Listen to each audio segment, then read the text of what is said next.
Hello， 大家早晨，早晨，歡迎嚟到我哋 PR1 台啦。咁今日咧，我就係嘉賓主持，希希。咁側邊呢一位咧，就係我哋之前咧都有嚟過，我哋做過好多次嘅訪問嘅周嘉怡博士，醫道館嘅，係啦。咁我哋今日咧都好開心啦。咁我哋都會傾一傾啲新嘅嘢喎。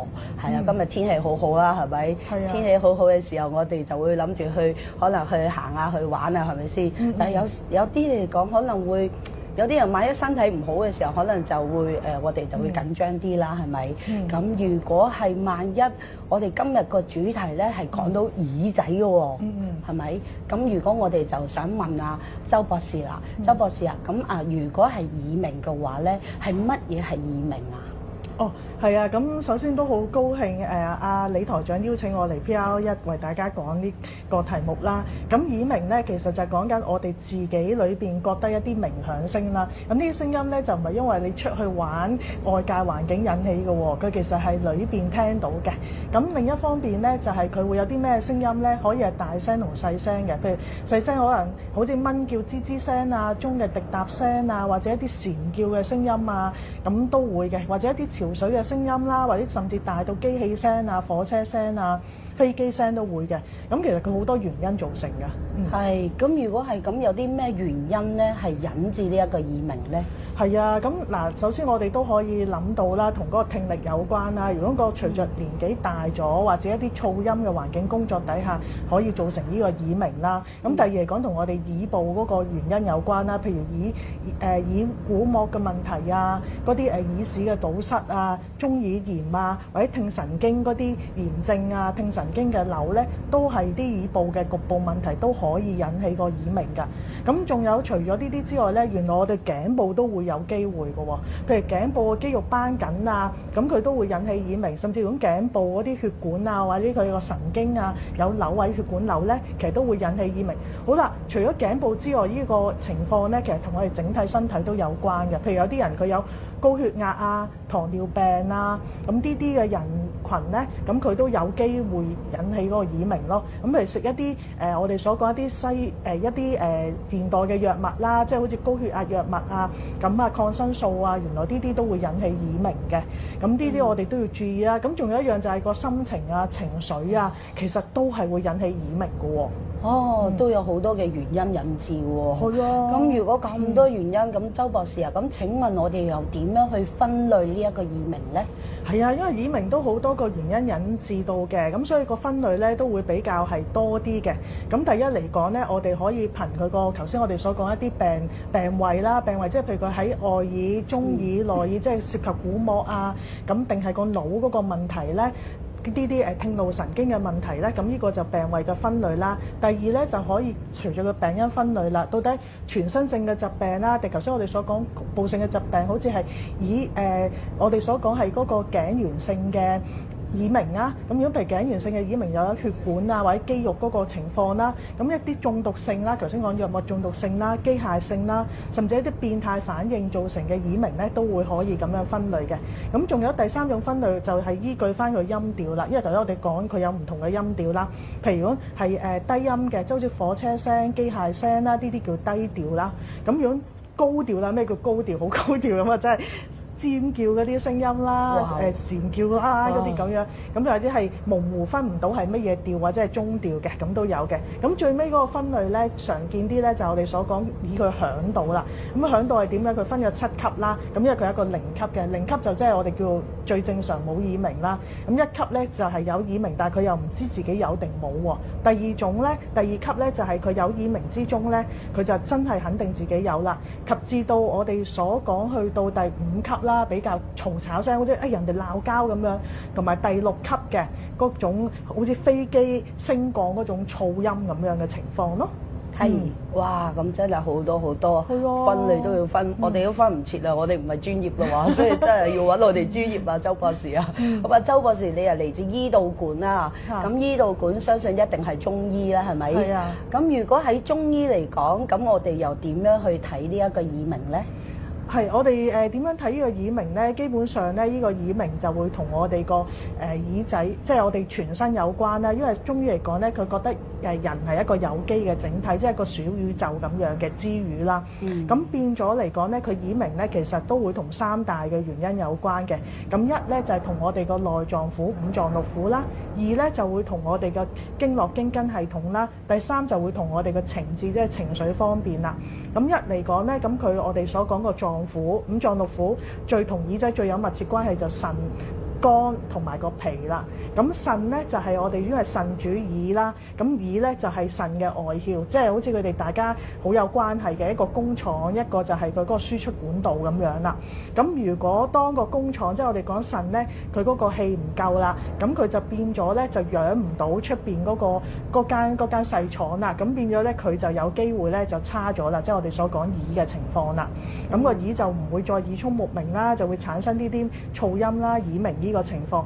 咁第二咧就係講緊嗰個肝啦。咁如果肝佢係主疏泄嘅，如果佢疏泄得唔好啦，咁佢就會嗰啲火咧就砰砰聲上咗去咯喎，咁就會上擾咗隻耳朵啦。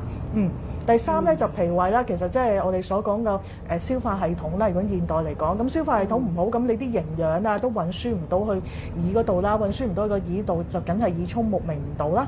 咁第二者我哋講咧就係講緊嗰個經絡同經筋系統啦。咁如果我哋所講嗰個經絡系統，咁好似一個交通網絡，咁如果個交通網絡唔好，咁梗係會影響到佢啲氣血運輸唔到啦。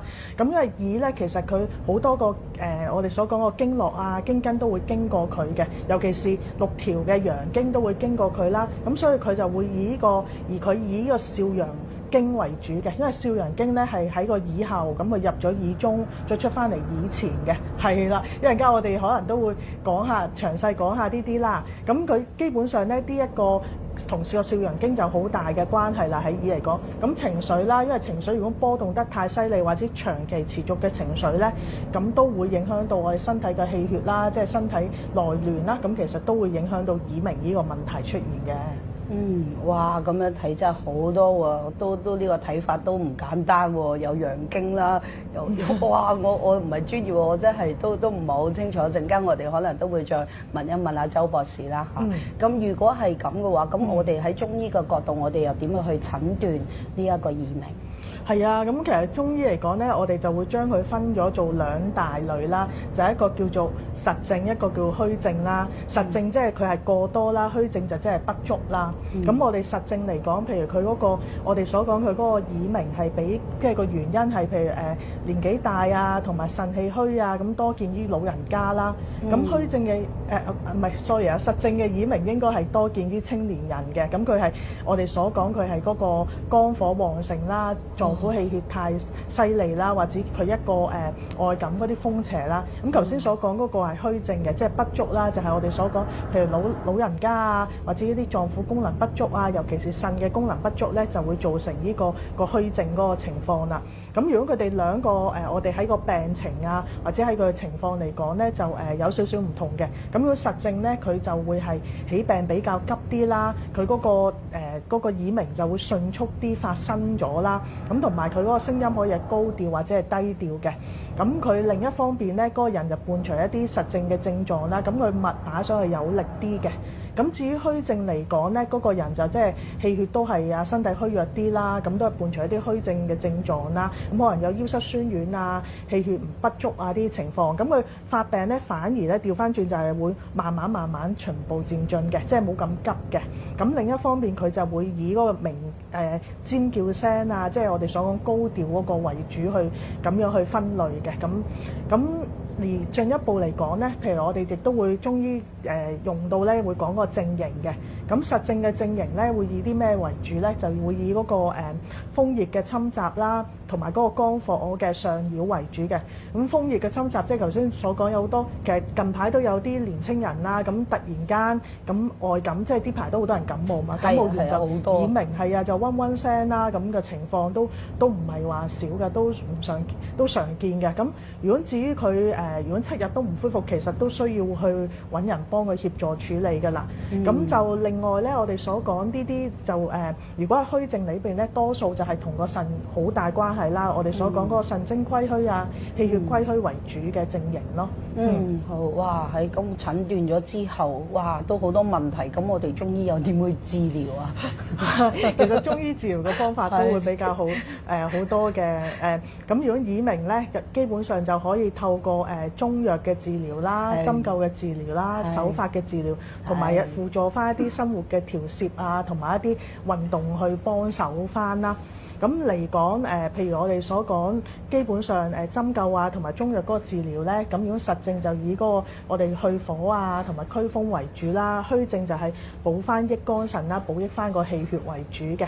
咁樣即係譬如我哋舉個例子啦，咁有個病人咁佢就係因為耳鳴啦，咁佢就係反覆咗幾年嘅啦，咁就加重咗幾個月啦，咁就嚟過嚟診治。咁佢其實都做咗好多檢查啊，都食咗好多藥啊，咁個效果都唔明顯啦，咁所以佢就就醫啦。咁佢嗰個耳鳴咧就係呈翻高調啲啦，即係我哋所講蟬叫啦。咁佢兩側都會有耳鳴嘅，但係會以右側嗰個耳鳴係嚴重啲啦。咁嘅情況，咁我哋都會透過用翻一啲中藥去補益翻肝腎啦。咁好似一啲歸耳湯咁樣去幫佢啦。咁當然係要辨證論治啦。咁跟住再加埋嗰個針灸去疏通翻佢嗰啲經筋經絡啊，同埋調理翻佢嗰個五臟六腑啊。咁從而之後佢3個月之後個耳鳴都係已經改善咗，因為佢都好幾年啦，所以個時間多啲。咁當然耳鳴呢啲嘢其實有嘅就盡快睇啦，因為實症咧可能你睇幾次，咁佢2、3次已經係好多噶啦。咁如果一搞到係虛症咧，可能需要嘅時間就會稍長咯。係啦。哇！咁樣真係睇下，哇！治療嘅手法都有好多，係啊。其實咧，我有時喺度諗啊，我哋身邊好多樣嘢，我哋都可以拒絕啦，係咪？但係有一樣嘢咧，我哋係拒絕唔到喎，就係要攞貼士啊！係啦，貼士落嚟，我哋要攞貼士啦，係啦，唔好拒絕啊呢樣嘢。咁係乜嘢咧？就係咧，嗱，周博士啊，咁貼士係乜嘢？我哋就想問你啦。咁有冇啲乜嘢嘅運動嘅手法或者係穴位啦，係可以幫到我哋呢一班嘅耳鳴嘅患者咧？其實係有嘅。咁我哋今日教一個即係耳部嘅保健啦，咁嘅運動啦，係啦。咁首先咧，我哋就係可以用我哋嘅雙手啦，咁好簡單啦。咁其實就喺我哋嘅耳嘅後邊，即係喺你個耳尖呢度位置啦，開始咁樣係啦，咁就游動佢。由動到去耳珠下，跟住就上翻嚟耳屏前邊呢啲位，咁就可以呢個動作咧做3至到6次嘅。咁就記得係游動喎，就唔好即係我哋唔好話太過按壓佢喎，因為按壓咧你好容易咧，好似去撳掣咁樣撳壞咗啲機器。係啦，輕輕咁樣游動搓啊，咁樣搓動佢。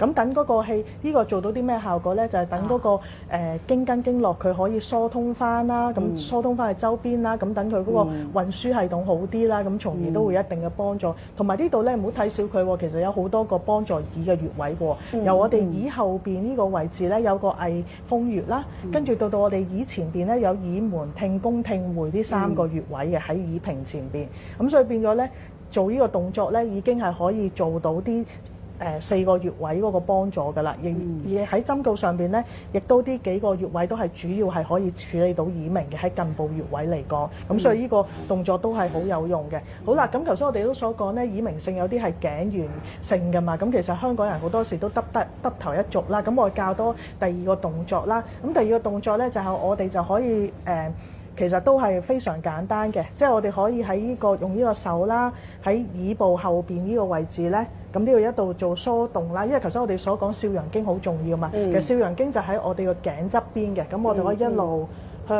向左、向右，跟住一路係啦。可以慢少少嘅唔辛苦，係啦，慢少少。我哋快速，係啊，我係快速版，時間關係啦，我哋快速版係啊，時速版係啊，大家要慢啲啊，係啊，屋企就慢啲啦。係啊，咁可以做翻即係我哋所講6至到10次啊，去幫助翻呢個頸部嗰個少陽嘅疏通翻佢嘅。係。好啦，咁我哋攞到個 tips 就係要快快脆，就係攞到有啲咩食療可以幫到添啊？嗱，如果食療嚟講咧，頭先我哋所講突然通常都係嗰啲風熱嘅外感啊造成啦，即係感冒啦，咁就可以沖呢個桑葉啊、菊花啊同埋薄荷啦，咁沖水咁其實就可以幫助到啦。至於肝火咧，就可以沖一啲夏枯草啦，或者食一啲芹菜汁啦。咁個腎虛咧就可以攞啲菟絲子啊、桑寄生啊之類去煲湯嘅。OK，好啊！大家要記得啊，我都講翻啦，頭先又講咗，我哋今日天氣好好噶嘛，係咪？大家記得嗱，想攞 tips 嘅時候，趁天氣好，然之後咧就去揾我哋嘅周博士喎，佢有好多嘅巧妙可以俾到我哋觀眾噶嚇，所以咧我哋就下一集我哋再見啦。今次我哋都中秋節前啦，我哋都預祝大家中秋節快樂。好啦，我哋下一集再見啦，拜拜。係。